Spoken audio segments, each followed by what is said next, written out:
Salam TTW. Jumpa lagi di One Wealth Outlook, Market Update Minggu keempat Juli 2021. Saya Ahmad Tenfer, siap memberikan informasi dan analisa pasar terkini, global, dan domestik untuk membantu Anda memilih strategi investasi terbaik. Di tengah dinamika pasar yang terbelah di antara optimisme yang didukung oleh rilis data ekonomi yang positif, namun terbelenggu oleh terus meningkatnya infeksi virus, aset investasi dalam negeri berhasil diperdagangkan menguat sepanjang minggu lalu.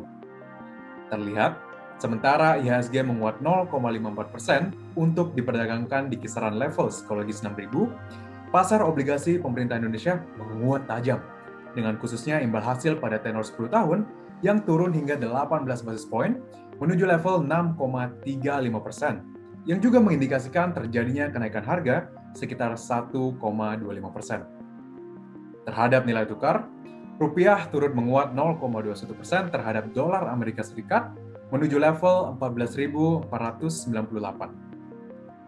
Masih menjadi perhatian utama tentunya adalah penyebaran infeksi virus COVID-19 dalam negeri yang menyentuh level 50.000 infeksi perharinya di minggu lalu. Sehingga timbul antisipasi pasar untuk diperpanjangnya aturan PPKM darurat melebihi target waktu 20 Juli yang direncanakan sebelumnya, sehingga berpotensi menekan aktivitas ekonomi lebih lanjut.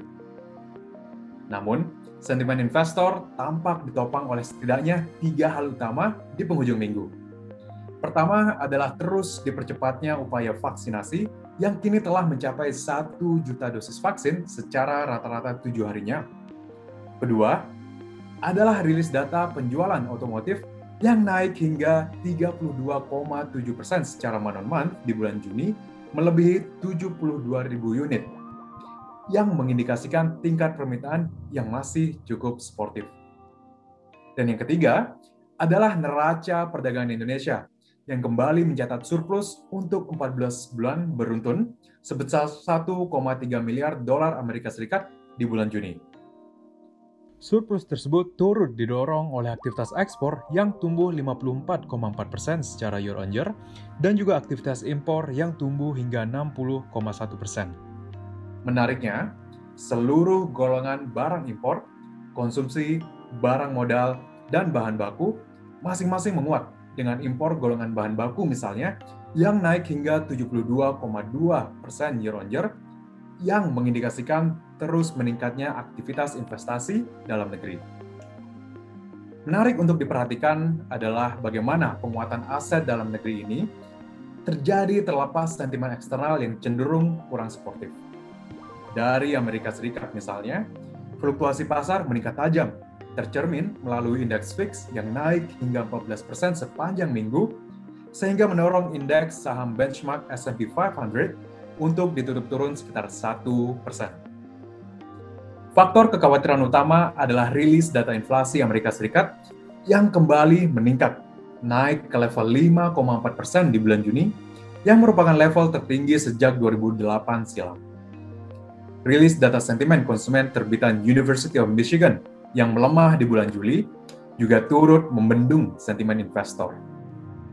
Menilik survei tersebut, pelemahan sentimen mayoritas diakibatkan oleh kekhawatiran konsumen terhadap meningkatnya harga barang saat ini dan juga prospek kenaikan harga ke depannya.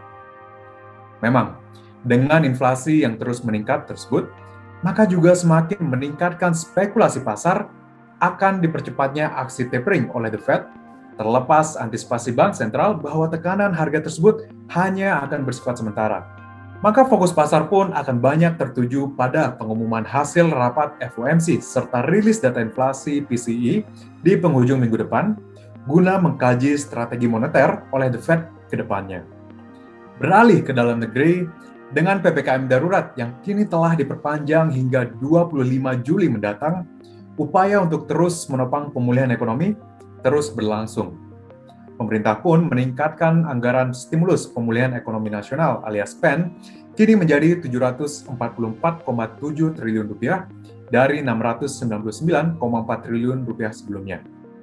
Kenaikan anggaran tersebut mayoritas ditujukan pada program kesehatan serta perlindungan sosial di mana bantuan termasuk dalam bentuk pemberian obat-obatan gratis, serta bantuan sosial berbentuk tunai hingga bantuan beras Bulog. Mari kita dukung terus upaya pemerintah dalam menghadapi penyebaran COVID-19 dengan terus aktif mengikuti protokol kesehatan dan menerapkan 5M.